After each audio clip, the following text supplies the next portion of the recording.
She held the document above her head without thinking. As the light passed through the page, she suddenly saw words hidden beneath the black marker. It was classified information. Information she wasn't supposed to see. But the numbers her team had spent days calculating didn't match what was in that report. And that mismatch was the reason the Redstone rocket launch had failed. Determined, she climbed the ladder. Using the data in the file, she began recalculating the rocket's trajectory from scratch. The formulas were complex, but she was close to solving them. Right then, she felt the urge to use the restroom. But every bathroom in the building was for white staff only. She had to walk 1,800 meters over a mile to reach the one designated for black employees. While she was gone, her calculations caught the attention of her co-workers. They couldn't believe what they were seeing. The correct trajectory was written right there on the board. Whose work is that? Catherine Goebel, sir. Catherine rushed back to the office, only to be met with suspicion. The director was already waiting. He thought she might be a spy. After all, the essential data had been blacked out. There was no way she could have solved the equations. Under pressure, Catherine explained. She had simply used the light to see what was hidden underneath. The director held up the document himself. Sure enough, the light revealed the concealed words. His attitude changed instantly. He ordered the staff to stop blacking out the documents. And for the first time, Catherine was granted access to the classified materials she needed. But when the director walked into her office, eager to work with her, he found her seat empty. Catherine was outside, in the pouring rain, heading toward the colored restroom, soaked to the bone. She tried to dry herself with paper towels, but there wasn't even toilet paper in that bathroom. She returned to the office, drenched. Before she could explain, the director demanded, "Where have you been for the past 40 minutes? To the bathroom, sir. The bathroom.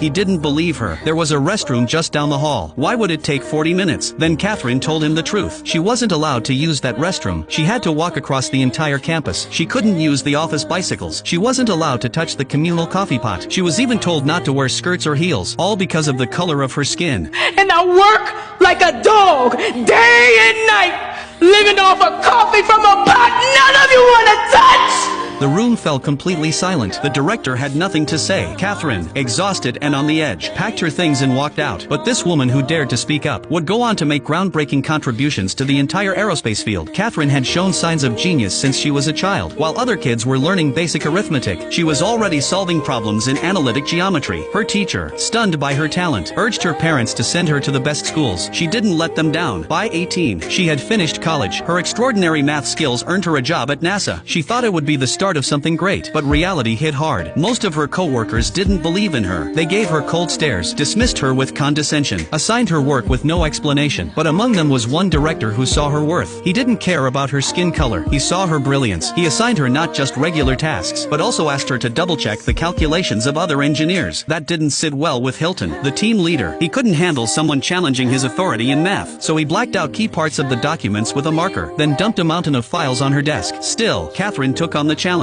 But each time she had to use the restroom, it cost her precious time. Even so, she never let her work fall behind. The stress was relentless. Coffee became her only comfort. But the moment she reached for the communal coffee pot, she felt eyes on her. The very next day, a tiny coffee pot appeared on her desk, marked with her name. She picked it up quietly. It was completely empty. She didn't complain. She believed that her talent would speak for itself. Before she could finish the first batch of files, another stack landed on her desk. It wasn't until nightfall that she finally caught up. But when she handed her work to the director, he tossed it in the trash without even glancing at it. It wasn't an insult. The data was already outdated. The director demanded more than just numbers. He wanted insight, foresight. He needed answers before problems even arose. Without that, they'd never get off the ground. To push things forward, he issued a hard order. Stay for endless overtime, or pack your bags and leave. Everyone chose to stay. They had no other option. They focused, pushed themselves to the limit. Then the director noticed Catherine was gone again. He waited 40 minutes before she returned. When he asked where she had been, Catherine let it all out. Everything she had endured. All the unfair treatment, all the silent suffering. And that brings us back to the moment we began. Catherine thought she was finished. She thought she'd be fired. But instead, the director tore the label off her coffee pot. He walked over to the restroom, ripped down the colored sign, and made a shocking announcement. One that didn't just change Catherine's life, but helped shape the future of human space exploration. Want to know what happened next? Follow me. I'll be sharing the rest of the story soon.